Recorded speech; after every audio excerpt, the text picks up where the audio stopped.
Hoje é o Dia Nacional dos Surdos. A legislação brasileira ampara essas pessoas, garantindo o direito de acesso à educação, ao trabalho e também ao lazer. Mas ainda é preciso avançar ainda mais.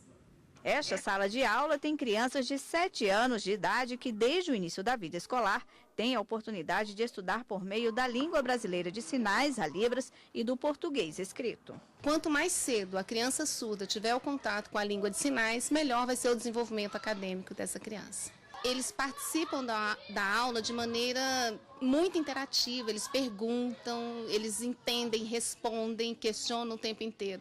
Então a gente vê que a participação é maior. Por quê? Porque ele chegou sem a Libras e hoje ele é fluente em Libras, então ele aprende com mais facilidade o português escrito. Mas o acesso a escolas como essa ainda é restrito no Brasil. Na capital do país, por exemplo, só existe essa, uma situação que cria uma série de outras dificuldades para as pessoas com deficiência auditiva. Quando eles passam por esse momento, que eles chegam na adolescência, que eles começam a interagir com outras pessoas, as outras pessoas também não sabem se comunicar através da língua de sinais, o vestibular vem sempre em português, numa prova escrita muito pesada, com pegas. Depois, quando ele ingressa no mercado de trabalho, ele tem problema com os colegas de trabalho, as reuniões de trabalho, ele sempre fica a par disso por causa de uma questão linguística, porque ainda não se entendeu na sociedade que o surdo é uma pessoa que utiliza uma outra língua para se comunicar. De acordo com o IBGE, 9,7 milhões de pessoas no país têm algum nível de deficiência auditiva. Entre elas, 1.700.000 pessoas têm grande dificuldade de ouvir e mais de 340 mil são totalmente surdas. 1 milhão de deficientes auditivos têm menos de 19 anos. Entre os avanços nos direitos das pessoas surdas está o decreto que reconhece a Libras como forma de comunicação e a torna obrigatória nos cursos de formação de professores e de fonoaudiólogos.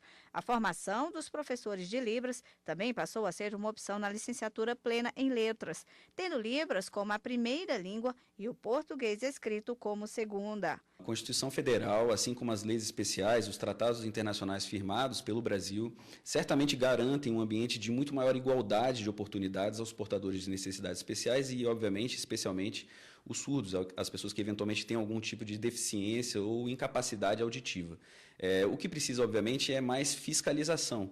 Nós precisamos estar, obviamente, muito mais atentos à eficácia dessas garantias que, sem dúvida nenhuma, se contém no texto constitucional e em toda a legislação que, obviamente, ladeia a Constituição Federal nesse sentido.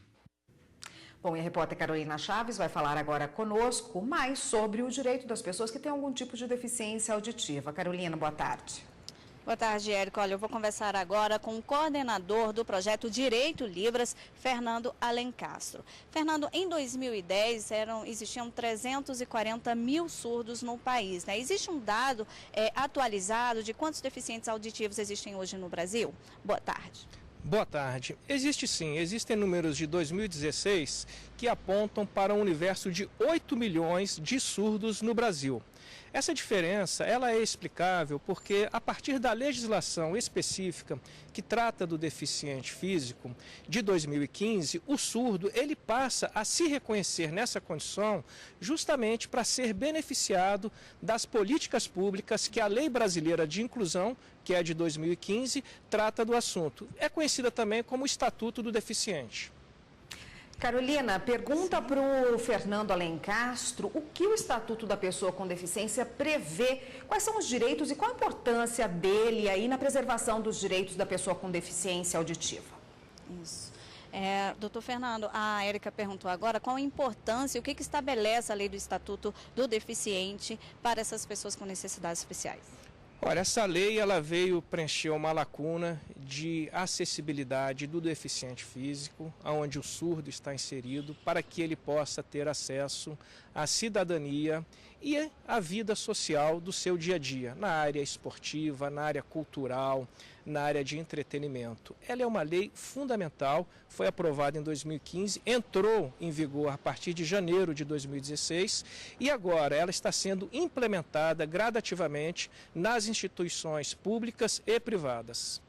Existe um site, né, que é uma ferramenta de assistência para informar os deficientes auditivos, os surdos, né? Eu gostaria que o senhor explicasse Qual é esse site, como ele funciona, qual a finalidade dele? Esse site ele surgiu de um projeto chamado Direito Libras, em que são atribuídas assistências judiciárias e jurídicas aos surdos.